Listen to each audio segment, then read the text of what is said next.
Méduse de Jessie Burton aux éditions Gallimard Jeunesse. Alors, c'est une revisite du mythe de Méduse et Persée. Ça tombe bien parce que pour moi, Méduse, c'est une grande méchante dangereuse avec son regard, et Persée, j'en savais plus grand-chose en fait. Enfin, je me suis souvenu 2 pages avant qu'il ne le dise lui-même de quelle était sa mission, parce que j'aime bien le préciser pour dire que j'ai besoin de me la raconter. Bref, la puissante et terrifiante Méduse. Nous n'en sommes pas là pour le moment, cela fait 4 ans qu'a eu lieu sa transformation et Méduse est isolée sur une île avec ses sœurs. Elle a appris à vivre avec ses serpents sur sa tête, même si elle en a encore un peu peur, et surtout, son chagrin ne s'affaiblit pas face à ce qu'elle a vécu. Mais je savais pas cette partie de l'histoire, moi.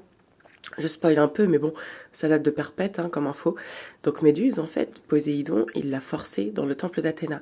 Athéna, elle était pas contente, et elle a transformé la chevelure de Méduse en serpent, avec une petite malédiction en plus. C'est pas un pompon, ça? L'histoire nous est racontée par une Méduse de 18 ans, c'est arrivé 4 ans plus tôt, je vous laisse faire le calcul.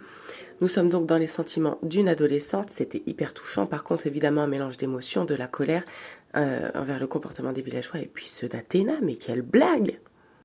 Donc notre jeune Méduse, elle est sur son île, et qui arrive Persée avec sa mission, on ne sait pas laquelle. Enfin si, parce que moi je m'en suis souvenu 2 pages avant qu'ils le disent, bien sûr, parce que je suis trop forte.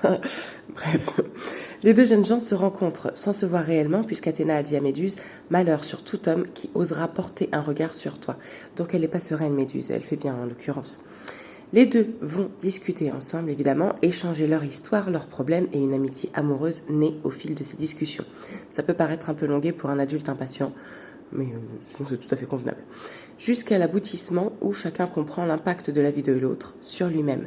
Et là, moi je ne vous le dirai pas, vous n'avez qu'à lire. Je vous rappelle, c'est une revisite du mythe, donc tout n'est pas forcément exactement comme ce que vous pouvez connaître. En tout cas, c'était hyper intéressant. Je vous souhaite une bonne lecture à tous.